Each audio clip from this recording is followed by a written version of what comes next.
दुनिया की सबसे ऊंची पर्वत चोटी कौन सी है? बड़ा आसान सा सवाल है। हर कोई जानता है कि दुनिया की सबसे ऊंची चोटी का नाम माउंट एवरेस्ट है। दरअसल ये उन बेसिक सवालों में से एक है जो हमें बचपन से ही रटाए जाते हैं। आप में से बहुत से लोग ये भी जानते होंगे कि माउंट एवरेस्ट का नाम एक अंग्रेज अधिकारी सर जॉर्ज एवरेस्ट के नाम पर रखा गया था। लेकिन जो आप में से बहुत से लोग नहीं जानते होंगे वो ये है कि जिन सर जॉर्ज एवरेस्ट के नाम पर माउंट एवरेस्ट का नाम रखा गया, उन्होंने न तो कभी माउंट एवरेस्ट की ऊंचाई मापी और न ही वे कभी अपने जीवन में माउंट एवरेस्ट के आसपास भी फटके। जी हां, बल्कि आपको और भी सुखद आश्चर्य होगा जब आप ये जानेंगे कि एवरेस्ट की ऊंचाई नापने वाला शख्स कोई ब्रिटिश नहीं बल्कि एक भारतीय गणितज्ञ था और इस भारतीय का नाम था राधानाथ सिकदर। क्या आपने ये नाम पहले कभी सुना है? शायद नहीं। हम में से बहुतों ने नहीं सुना होगा क्योंकि हम जो इतिहास पढ़ते हैं वो ज्यादातर वही है जो अंग्रेज या विदेशी इतिहासकार हमारे लिए छोड़ गए हैं। राधानाथ सिकदर भारत की उन अनेकों अल्पज्ञात महान विभूतियों में से एक है जिन्हें इतिहास में वह स्थान नहीं मिला जो मिलना चाहिए था।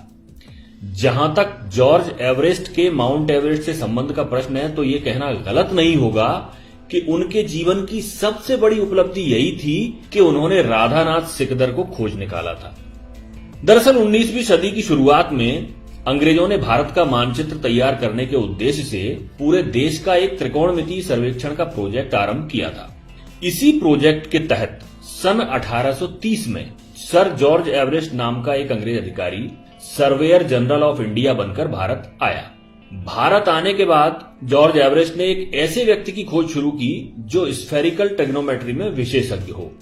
तब उनके एक शिक्षक मित्र ने उन्हें कोलकाता के एक युवा छात्र राधानाथ सिकदर का नाम सुझाया, जिसने अपनी गणितीय प्रतिभा से अपने शिक्षकों को कायल कर रखा था।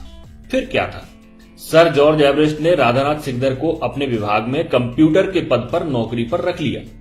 उस समय आज की तरह कंप्यूटिंग का काम कंप्यूटर मशीनों से नहीं बल्कि इंसान कंप्यूटरों से कराया जाता था जो कागजों पर प्राप्त डेटा को कंप्यूट करते थे। राधानाथ सिकदर बेहद मेहनती और प्रतिभाशाली इंसान थे जिसके कारण सर जॉर्ज एवरेस्ट उनसे काफी प्रभावित रहते थे। फिर आया साल 1843 जब जॉर्ज एवरेस्ट रिटायर हो गए और उनके स्थान पर नए सर्वेयर जनरल बने कर्नल एंड्रयू स्कॉट वॉ। अब ध्यान रहे, अब तक माउंट एवरेस्ट, जिसे उस समय पीक एक्सवी के नाम से जाना जाता था, की ऊंचाई नापने का काम शुरू नहीं हुआ था। ये तो कर्नल एंड्रू स्कॉट वॉ थे जिन्होंने राधानाथ को पीक एक्सवी की ऊंचाई मापने का काम सौंपा। राधानाथ अपने काम में जी जान से लग गए और सालों की कड़ी मेहनत के बाद आखिर 1852 में पीक एक्सवी की ऊंचाई बताने में सफल हुए। उन्होंने बताया कि इसकी ऊंचाई 29,002 फीट है जो दुनिया में ज्ञात सभी पर्वत चोटियों से ज्यादा है। लेकिन इसके बाद भी इसकी तत्काल घोषणा नहीं की गई क्योंकि राधानाथ अपनी हर गणना से हर तरह से संतुष्ट होना चाहते थे।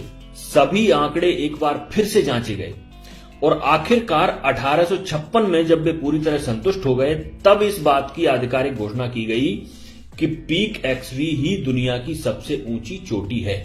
इससे पहले कंचनजंगा को दुनिया का सबसे ऊंचा पर्वत शिखर माना जाता था। खैर, अब बारी आई पीक एक्सवी का नाम रखने की। अगर भारत उस समय आजाद होता तो बहुत संभव था कि उसका नाम माउंट सिकदर या माउंट राधानाथ रखा गया होता।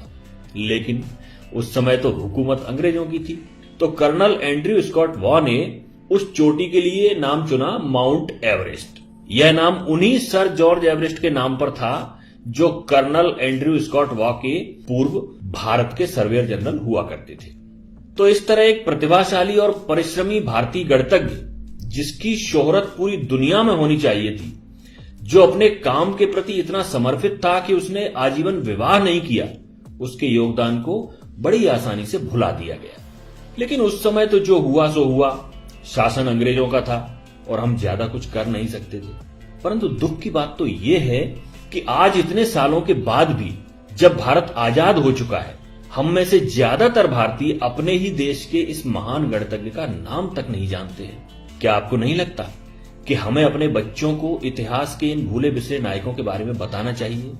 क्या यह अच्छा नहीं होगा कि हम जब भी किसी बच्चे को माउंट एवरेस्ट के बारे में बताएं तो उसे साथ ही साथ राधानाथ सिकदर के बारे में भी बताएं।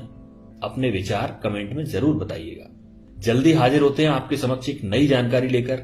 ये वीडियो अगर पसंद आया हो तो इसे लाइक और शेयर करना मत भूलिए। धन्यवाद। जय हिंद, जय भारत।